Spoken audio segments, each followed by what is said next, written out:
Hello, তো আজ আমি আবার চলে এসেছি তোমাদের সাথে একটা ওয়েট লস রেসিপি নিয়ে। তো আজ আমি যে রেসিপিটা বানাবো সেটা একদম নো অয়েল রেসিপি, কোনো রকম আমি তেল ইউজ করবো না। আর এটা তোমাদের ওয়েট লস জার্নিতে তোমরা ডিনারে এই রেসিপিটা রাখতেই পারো। তো কী কী দিয়ে বানাচ্ছি আর কীভাবে বানাচ্ছি চলো তোমাদের সাথে শেয়ার করে নিই। তো দেখতে থাকো। দেখো আমি এখানে 500 গ্রাম মতো চিকেন নিয়ে নিয়েছি। আর দেখোই কয়েকটা সবজি আমি কেটে নিয়েছি। তোমাদের কাছে যা যা সবজি অ্যাভেলেবেল থাকবে সেগুলো দিয়েই তোমরা বানাতে পারো। তো আমার কাছে আজ এই সবজিগুলোই অ্যাভেলেবেল ছিল, তাই এগুলো দিয়েই আমি আজকে রেসিপিটা বানাবো।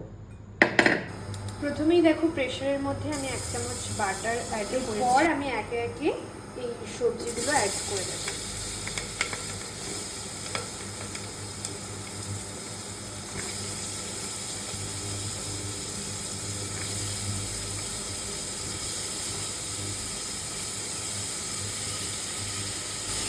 হালকাভাবে একটু ভেজে নেব।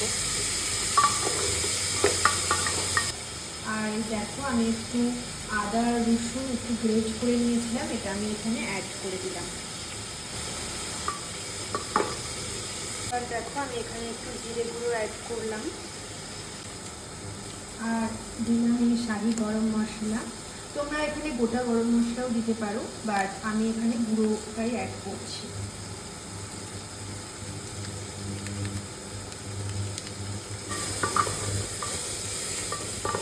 এবার দেখো আমি চিকেনটা অ্যাড করছি।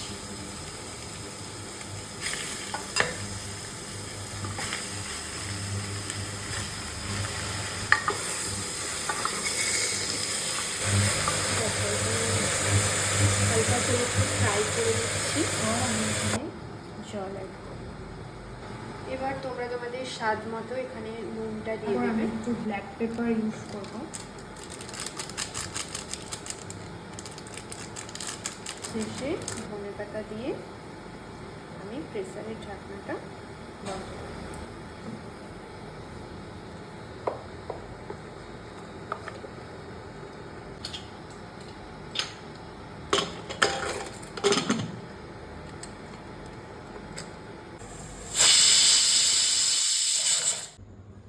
দেখো গরম গরম আমার চিকেন স্যুপ একদম রেডি। কেমন লাগছে আমায় কিন্তু অবশ্যই জানিও। এটা কিন্তু খুব হেলদি একটা রেসিপি, তোমরা অবশ্যই ট্রাই করো আর আমাকে কিন্তু জানিও।